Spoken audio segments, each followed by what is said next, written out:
I followed her. That's the part I'm not proud of. I told myself it was about my son, about protecting him, about being a responsible father. But the truth? I was terrified of losing her. And when you've already buried a wife and watched your 7-year-old forget the sound of his mother's voice, terror makes you do ugly things.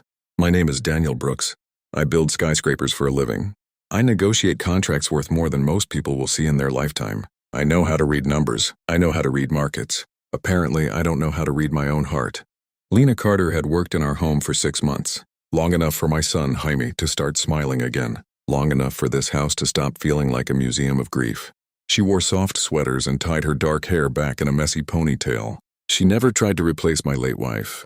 She never overstepped. She just showed up, every single day. But 3 times that week she left early. Same time, same tight look in her eyes, same quiet, "It's personal, Mr. Brooks," and I heard echoes of the past. "I'm just meeting a friend. Nothing you need to worry about." I lost my wife in a car accident, but before that accident, there had been distance, secrets, silence. Silence can destroy you long before death does. So when Lena's car turned east instead of toward her apartment that Friday night, I followed. God, I wish I could tell you I hesitated.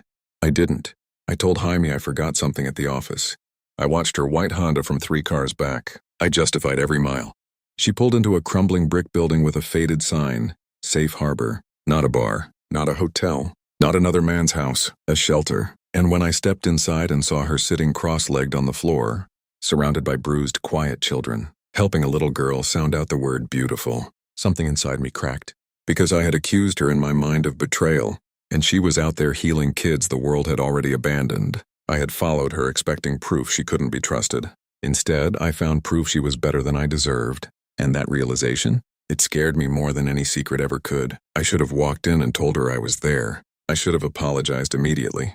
Instead, I hid. I stood in the hallway of that small community center and watched her laugh with a little boy who flinched every time someone moved too fast. I watched her kneel to tie a girl's shoelaces, like it was the most important job in the world. She wasn't performing. She wasn't trying to impress anyone. She was just present. And that did something to me, because for 2 years I hadn't been present for anything. Not really. I managed. I scheduled. I paid for therapy. I hired the best help money could buy. But Lena? She sat on the floor and waited for broken children to trust her again. No contracts, no guarantees, just patience. And I realized something that made my chest tighten.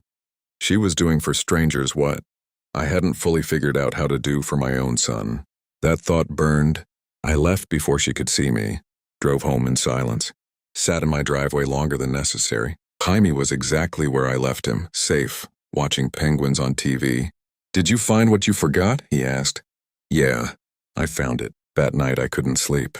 Not because I was suspicious anymore, that part was gone. It was replaced by something worse. Shame. I had treated the one woman who brought light back into my house like she was a threat. And underneath that shame was something else. Fear. Because when I saw her in that room, surrounded by kids who clearly adored her, I saw a future that didn't necessarily include me. She didn't need my money. She didn't need my house. She didn't need my protection. She had a purpose bigger than my world. And suddenly I wasn't afraid she was hiding something from me. I was afraid she might outgrow me. Monday morning came too fast. She walked into the kitchen like she always did.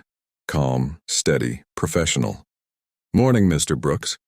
And for the first time, that formality hurt, because I knew something she didn't know. I had crossed a line, and if I didn't handle this right, I might lose her for real this time. I didn't mean to say it like that. "I followed you." The words fell out of my mouth before I softened them, before I explained, before I thought. Lena froze. Not dramatic, not loud, just still. Jaime was upstairs brushing his teeth, humming off key. The kitchen smelled like coffee and toast. It should have been ordinary. It wasn't. "You followed me?" she asked. Her voice wasn't angry. It was hurt. And that was worse. "I was worried," I said quickly. "You were leaving early. You wouldn't tell me where you were going. I just needed to make sure." "Make sure what?" Her eyes locked onto mine, steady, controlled. That I wasn't a threat? The word threat landed hard in my chest. "No, I've been lied to before, and I have to protect my son, and you thought I would hurt him." That question cracked something open inside me. I didn't have an answer that didn't make me look like exactly what I was, a scared man hiding behind the excuse of fatherhood. I didn't know what to think, I admitted. She let out a slow breath. You could have asked me. I did. No, she said gently. You interrogated me. That's not the same thing as asking. Silence stretched between us. I saw it then, the shift, the invisible line I had stepped over. I volunteer there, she said quietly. I have for 3 years. Those kids don't get privacy anywhere else. I didn't want my personal life turned into your next investigation. That hurt because it was true. I solve problems. I gather data. I control outcomes. I had treated her like a case file instead of a person. I'm sorry, I said, and this time I meant it without defense. It was wrong. She studied me. You don't trust easily, do you? No. And you think control equals safety? Yes. Her voice softened just a little. That must be exhausting. It was. God, it was. Upstairs, Jaime laughed at something on his tablet. Life was happening around us. And in that moment, I realized something terrifying. If she walked out that door right now, I wouldn't just lose a nanny. I'd lose the only person who had made this house feel alive again. I should quit. She didn't say it loudly. She said it like a conclusion she had already reached in her head, and my heart actually dropped. Don't, I said too fast. Too desperate. Lena looked at me carefully, not cold, just guarded. You followed me, Daniel? It was the first time she'd used my name instead of Mr. Brooks, and somehow that made it worse. You didn't trust me enough to talk to me like a person. You treated me like a liability. I panicked. That's not an excuse. She was right. I ran a hand through my hair, trying to steady myself. I lost my wife in a car accident, I said quietly. But before that, she was pulling away. There were things I didn't see, things I ignored because I didn't want to face them. Lena's expression softened just a fraction. So now you assume the worst before it can surprise you? Yes. And you think that protects you? I think it protects Jaime. She stepped closer. Protecting him doesn't mean controlling everyone around him. The words hit harder than she probably realized, because she wasn't just talking about following her. She was talking about the way I lived, the cameras, the schedules, the tight grip on every detail of our lives. I can't afford to get it wrong again, I admitted. Not with him. And I can't work somewhere I'm being watched instead of trusted. That was the line, not anger, not drama, just truth. Upstairs, Jaime's footsteps thundered down the hall. Both of us instinctively adjusted our faces before he entered the kitchen. Are you guys fighting? He asked. No, Lena and I said at the same time. Jaime narrowed his eyes. You do that when you're fighting. God, kids see everything. Lena knelt to his level. Your dad and I just had a grown-up conversation. That's all. Are you leaving? He asked suddenly. The question sucked the air out of the room. Because this wasn't just about me and Lena. This was about a little boy who had already lost too much. Lena glanced at me, and in that look, I realized something. If she left, it wouldn't be because she didn't care. It would be because I pushed her away. Jaime's question hung in the air. Are you leaving? He wasn't dramatic about it. He just needed to know. That's what loss does to kids. It makes them check the exits before they settle in. Lena didn't answer right away. She looked at me first, and in that look, I saw it. She wasn't deciding about a job. She was deciding whether I was safe. Buddy, she said gently, kneeling in front of him. I'm not going anywhere today. Today? Jaime's voice wobbled. My chest tightened. I'm still your nanny, she continued softly. I still make the good mac and cheese. I still nag you about brushing your teeth. Nothing changes today. Jaime studied her face like he was measuring truth. Okay, he said finally. Because I like it when you're here. He ran upstairs before either of us could respond. Silence again. Only this time it felt heavier. You see what this is? Lena asked quietly. Yes. It's not just you and me having trust issues. She gestured toward the staircase. He's watching. He's learning how adults handle fear, how we handle conflict. That landed deeper than anything else she'd said, because I hadn't thought about that. I thought about protecting him from the world. I hadn't considered protecting him from my reactions to it. I don't want to quit, she said finally. Relief rushed through me so fast I almost swayed. But something has to change. I'll remove the cameras from the common rooms. Her eyebrows lifted slightly. That's a start. I'll stop monitoring your movements. I won't question your personal life. That's also a start. And I'll go back to therapy. That surprised her. For real? Yes, I clearly haven't dealt with everything I thought I had. Lena studied me for a long moment. This isn't about impressing me, Daniel. I know. It has to be about you wanting to be different. It is. She exhaled slowly. Okay, then we try again. Try again. Those two words felt like a lifeline, but there was still something unspoken between us, because even as we agreed to fix the damage, there was a spark in the air, and I wasn't sure if it was repair or the beginning of something much more dangerous. Things didn't magically go back to normal. They shifted, quieter, careful, like we were both walking across thin ice and pretending not to notice the cracks beneath us. I removed the cameras from the living areas that weekend, left only the exterior security. I told Lena before she asked. "I don't want you to feel watched," I said. She nodded. I noticed. That was it. No applause. No dramatic forgiveness. Just acknowledgement. But something had changed in me. I started coming home earlier. Not every day, I still had a company to run, but enough that Jaime stopped looking surprised when I walked through the door before sunset. Lena noticed too. "You don't have to prove anything," she said one evening while chopping vegetables. "I'm not proving. I'm adjusting." She glanced at me. That's new. Jaime sat at the kitchen island doing homework, tongue between his teeth in concentration. "Dad," he said suddenly, "are you happier now?" The question caught me off guard. "Why? You don't do the angry eyebrow thing as much." Lena tried to hide a smile. "I didn't know I had an angry eyebrow thing." "You do," both of them said in unison. I laughed, and it felt real, not forced, not polite, real. Later that night, after Jaime was asleep, Lena stayed in the kitchen a little longer than usual. We stood on opposite sides of the island, close enough to feel it, far enough to pretend we didn't. "I saw you with Marcus on Tuesday," she said quietly. "He's tough. He's testing you." "I know." "And you didn't give up." Something in her voice softened. "You're good with him." That mattered more than it should have.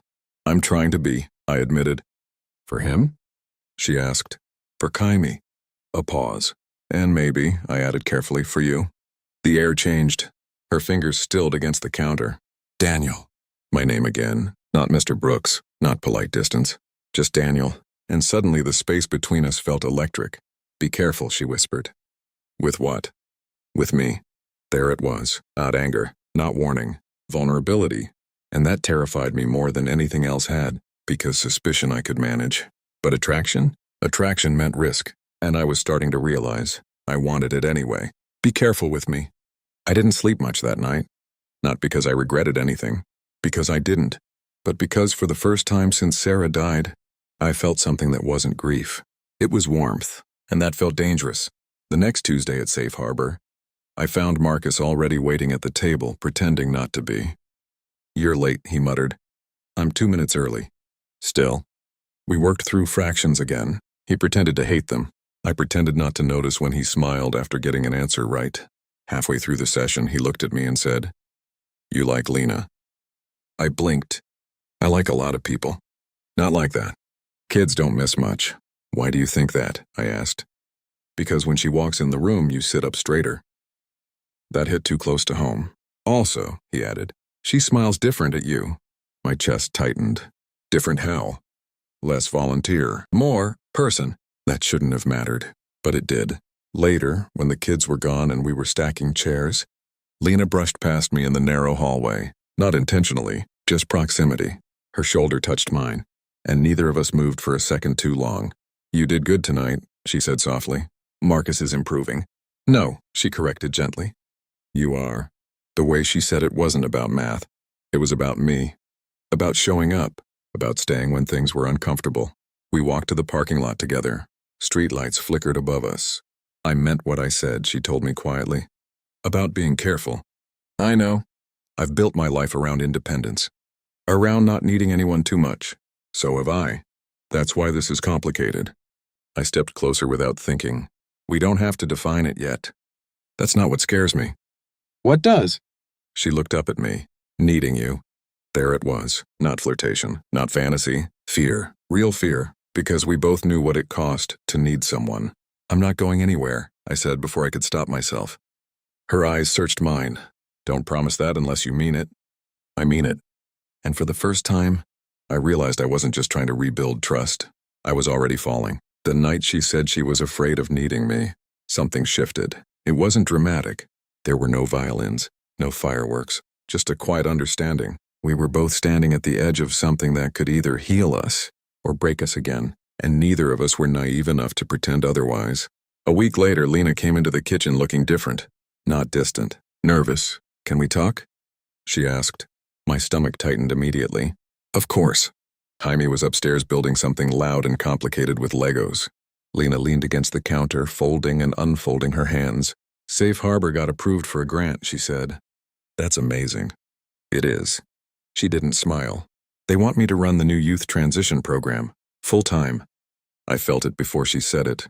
The hours would conflict with this. With us, with my house, with Jaime, with being your nanny. There it was. The ground shifted under my feet. That's your dream, I said carefully. Yes. Then you should take it. Her eyes searched my face like she was waiting for resistance. You're not upset? I'm terrified, I admitted. Of what? Of losing you. The truth hung between us. Raw, unfiltered. I wouldn't disappear, she said softly. It wouldn't be the same. No, she agreed. Jaime's footsteps thundered down the stairs. He looked between us immediately. What happened? Nothing bad, Lena said quickly. I got a new job. His face fell. You're leaving? God, that word again. I'm not leaving your life, she said, kneeling in front of him. Just changing how I'm in it. He looked at me. Is she still coming to soccer games? Yes, I answered. Movie nights? If she wants to. I do, Lena said. Jaime studied both of us. Are you guys still doing the weird smiling thing at each other? Heat rushed to my face. Jaime! It's fine, he shrugged. Just don't be slow about it. Slow about what? About liking each other. He said it like it was obvious, like we were the last ones to catch up. And standing there in my kitchen, watching the two most important people in my life, I realized something. Losing her as a nanny scared me, but losing her as something more? That would break me. And for the first time since Sarah died, I knew I was ready to risk that kind of break. The night before Lena's last official day as Jaime's nanny, I couldn't breathe properly, not in a dramatic way, just this low, steady pressure in my chest, like something important was about to shift permanently. She stayed late that evening, not because she had to, because none of us wanted the routine to end.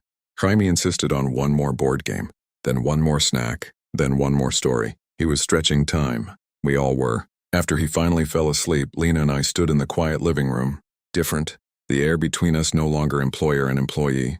Just two people pretending we weren't standing on the edge of something huge. Tomorrow's weird, she said softly. Yeah. I never planned for this. For what? For you. My pulse jumped. I came here to do a job, she continued. Help a grieving kid. Earn a paycheck. Keep boundaries. And somewhere along the way, I started staying for reasons that had nothing to do with work. There it was. Not safe. Not cautious. Honest. I tried to ignore it, she admitted. Because Jaime deserved stability. Because I didn't want to be reckless. I know. But every time you showed up at Safe Harbor, every time you stayed with Marcus even when he pushed you away, every time you admitted you were wrong instead of defending yourself, her voice cracked slightly. You stopped being my employer. My throat tightened. What did I become? I asked quietly. She stepped closer. You became someone I trust. Trust. That word mattered more than love right now, because trust is what we almost lost. I don't want to lose this, I said. Then don't. It won't be simple. It never was. Silence again. But this time it wasn't heavy. It was electric. Daniel, she whispered. And I didn't think. I stepped forward, slow, careful, giving her time to move away. She didn't. When I kissed her, it wasn't desperate. It wasn't impulsive. It was steady, like something that had been building quietly for months, finally finding its voice. When we pulled apart, she rested her forehead against mine. This changes everything. I know. Upstairs, Jaime turned over in his sleep. And in that small, quiet house that once felt hollow, for the first time in 2 years, it felt full. The morning after I kissed her, I woke up terrified. Not of regret, of hope. Hope is louder than fear once you let it in. Lena was already in the kitchen when I came downstairs, not as my nanny anymore. Not officially, just Lena. She was making coffee like she'd done 100 times before. But something had shifted.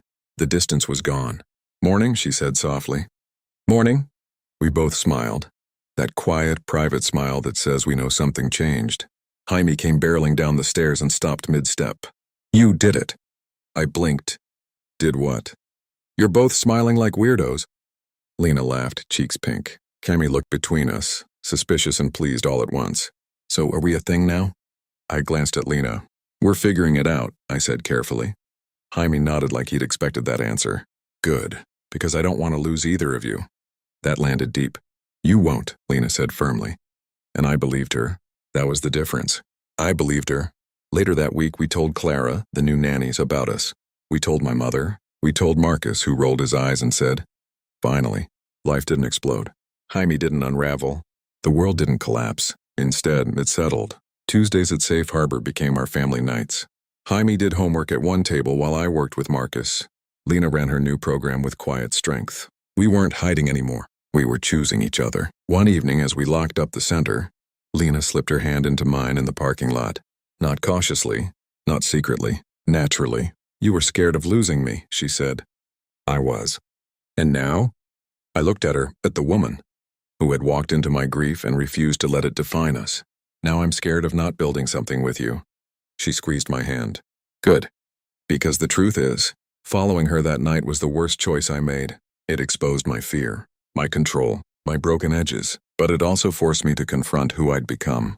And love doesn't grow in control. It grows in vulnerability, in showing up, in choosing to trust even when it's terrifying.